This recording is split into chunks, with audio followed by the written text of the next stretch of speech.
Hey, you guys, one of the things that Mike and I get asked all the time is, how is the market? Like, no, for real, how's the market? Like, are interest rates going up? Are they going to go down? Are they going to stay the same? Should I buy? Should I sell? Should I invest? Like, there are so many questions when it comes to the real estate market.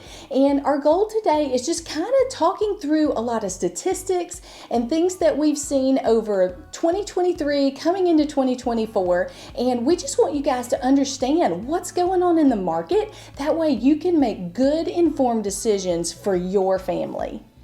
First thing I want to talk about is home value, because your home is the most people's biggest investment.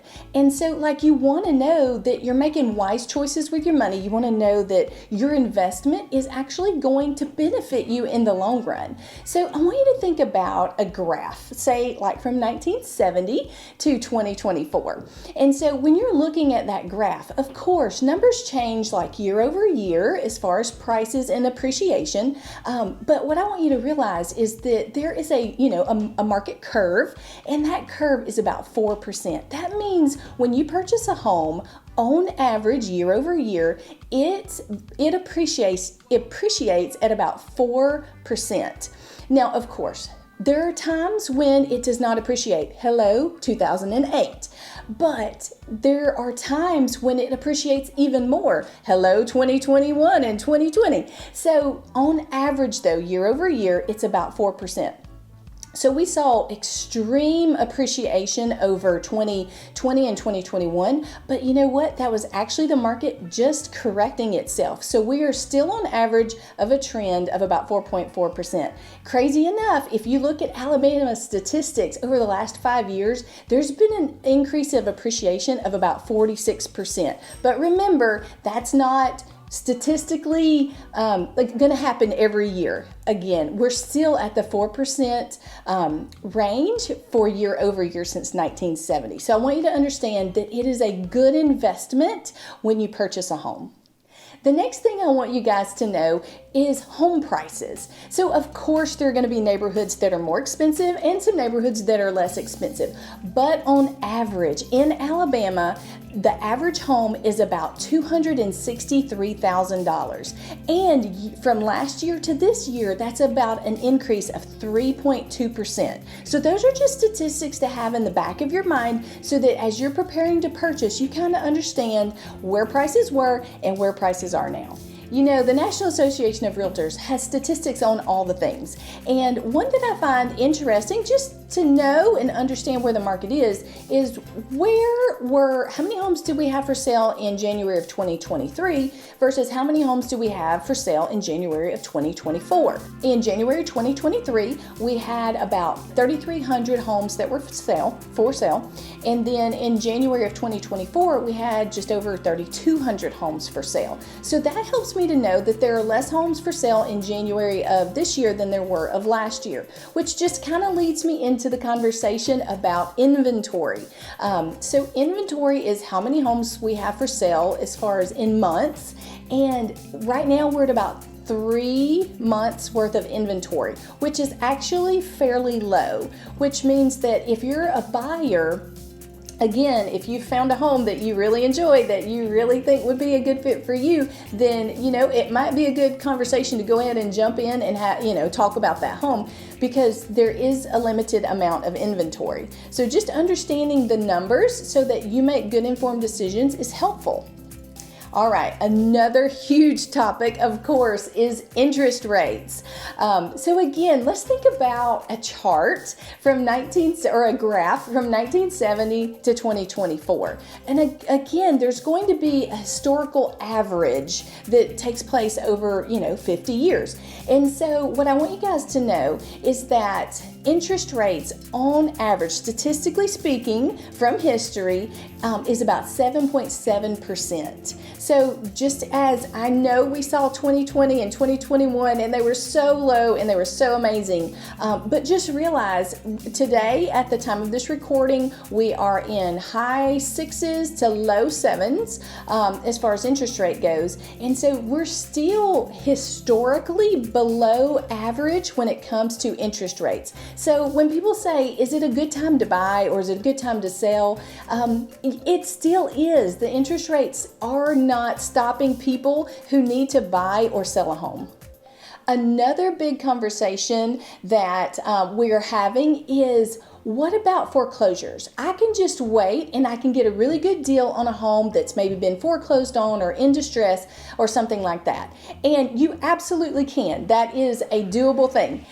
Here's what I want you to know as far as statistics go. And that was really huge, kind of like right after 2008, 2009, through 2011, just because where the market was. So we're in a little bit different kind of a market. And so I just want you to understand that as far as distressed properties go, of all the properties that are for sale, there's about 2% of those that are in distress. So it's not that you can't get a good deal somewhere on a distressed property. Just realize they're few and far between. Another big thing that's helping with our inventory is new home starts. Or new construction, homes that are being built so that people can move into those homes so that people who don't have a home can find one. So new home construction, it really had kind of slowed down a little bit, especially during 2020, all the craziness that went on with that. But actually in this last year, 2023, we're really close to the national average over our last 20 years. And so we're very close, like right at, I think the average was 1,000, and we're like at 908 as far as percentage rates and the number of new home starts. So that's actually huge in helping with inventory, also opening up more doors for more people to become homeowners. Of course, all this information is great and good, but if you're a seller, like, what are things you need to know? How is this helpful for you? Is there any statistics or information that's useful for you? Well, as I was looking through some of these stats from NAR, I did think that there were some that sellers you might find interesting. First of all, if you were looking at statistics, did you know that 32% of the buyers that are out there today are first-time home buyers? So that way, when you're looking to sell your home, you can kind of put yourself in the mindset of a first-time home buyer.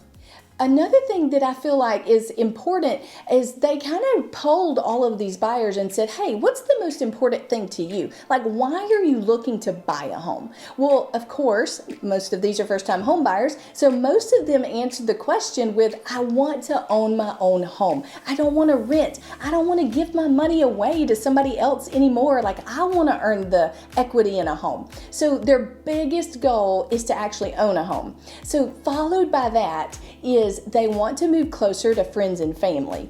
Well, I think that's great information. If you're a seller and you know your neighbors around you, that's an easy conversation to say, hey, we're selling our home. Do you know any friends that you might want to live by you? Do you have family that doesn't live close that might want to be beside you? Those are great opportunities to open doors for conversations to bring buyers into your home. So I feel like those facts are useful to know.